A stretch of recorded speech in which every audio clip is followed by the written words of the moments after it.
Family members of a detainee who died in police custody staged a protest outside the Kanpur police station in Nagaon on Thursday. The deceased, identified as Mati Prasad Bora, had been taken in after he was accused of assaulting his wife.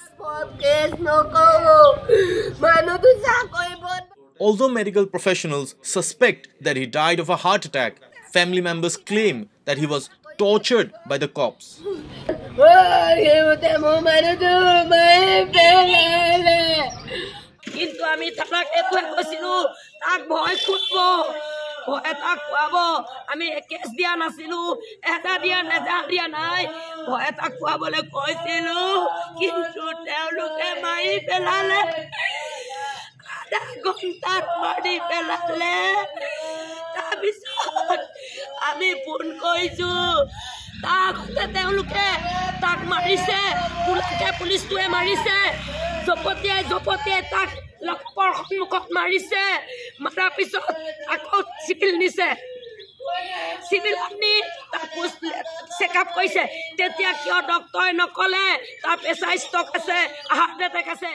Police officials said that the deceased was in an inebriated state when he was brought in yesterday,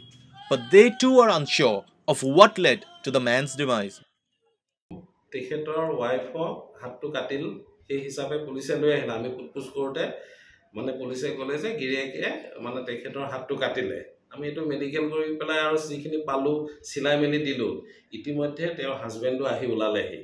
তেতিয়া ধৰক 10:30 11টা বজা নাই আধা ঘণ্টা মান এনেকা 10 minute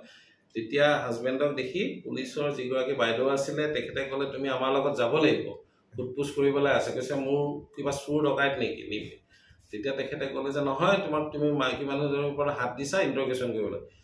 তাৰপা 2 ঘণ্টা মান এটা বজাৰ আগে আগে আকৌ পুলিশে লৈ আহিলে মোক জগালে মোক ক'লে যে কি হ'ল যে পেশেন্টজন কৈছে মাতবুল নাই কোনো মাতবুল নাই গাড়ীতে চাবলৈ গ'লে মোক গাড়ীটো মোৰ চাবলৈ অসুবিধা হ'ব আপুনি ষ্ট্ৰেচাৰটি কাইন্ডলি লৈ আহক আমি চালু বেডলো দিয়া নাই ইয়াতে ষ্ট্ৰেচাৰটো ৰখি চাইছো যিখিনি নিয়মিত পালস বিপি তাৰপা এখিনি চালু একো নাই মই তাৰপা সিপিআৰ দিলো যে কি জানি অকমান কিবা থাকিব পাৰে এই হিচাপত আহি যাব চালু 5 মিনিট মান চেষ্টা কৰিলো কোনো ধৰণৰ হেয়া নাই তাৰ পিছত ডেট টু ডিক্লেয়াৰ কৰি মই এখন কাগজত লিখিও দিলো Don't forget to like, share and subscribe to East Mojo. For any queries, put them down in the comments section below and press on the bell icon for notifications.